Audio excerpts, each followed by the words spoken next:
Musicalement compté, bon, c'est un spectacle qui est, je dirais même, c'est un spectacle de deux spectacles. Si on peut dire, si je peux me permettre de dire ça. Pourquoi? Parce que au départ, je monte Sabourimel Guinaru, qui est un conte de l'Afrique de l'Ouest, avec l'appui de Ambara Martin.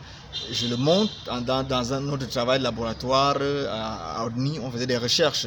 Alors je monte ce spectacle-là. C'est un conte où le Guinaru va dans Guinaru est dans une forêt interdite et un monsieur brave l'interdit là dans la forêt. Il finit par mourir et sa famille également. Bref, c'est une partie du spectacle. Maintenant, l'autre, c'est un conte de Séverin Syllabé, enfin, qu'il a recueilli dans un recueil appelé Conte d'initiation sexuelle. Le titre, c'est Entrée. Voilà les deux contes, en fait. Et les deux contes sont, pour moi, des spectacles, je dis, vraiment à part entière. L'un était dans les 15 minutes, l'autre dans, je crois, 20-25 minutes. Alors, je me dis, je vais faire un spectacle d'une heure. Et un spectacle pour mettre les deux ensemble.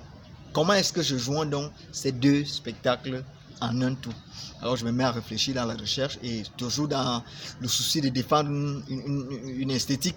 Je dis ok, l'idée qui me vient en tête c'est de faire un cours de musique. Je fais de mon spectacle un cours de musique, c'est-à-dire quoi?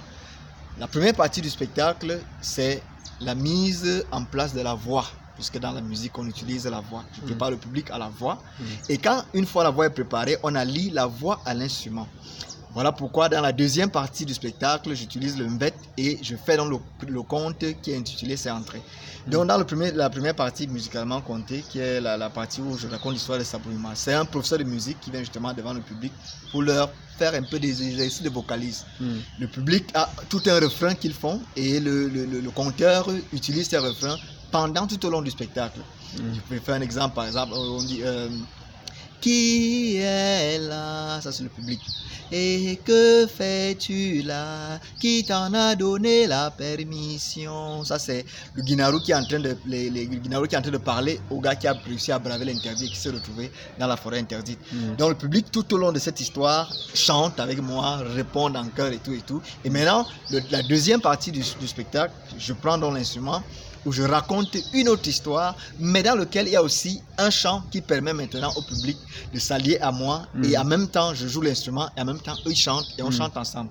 Une sorte de communion de partage. Voilà donc pourquoi je l'ai intitulé musicalement compté. Donc pour moi c'est l'histoire d'un professeur de musique qui arrive dans un conteur qui se fait passer pour un groupe de musique et maintenant divise son cours en deux parties, une partie pour réchauffer la voix et l'autre partie pour allier la voix à l'instrument. Oui, donc c'est un peu ça.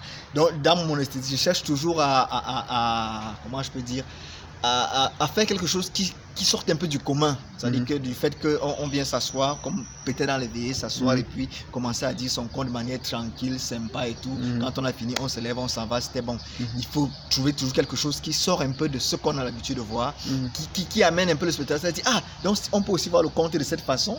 Oui, c'est un peu ça. Okay. C'est un peu ça.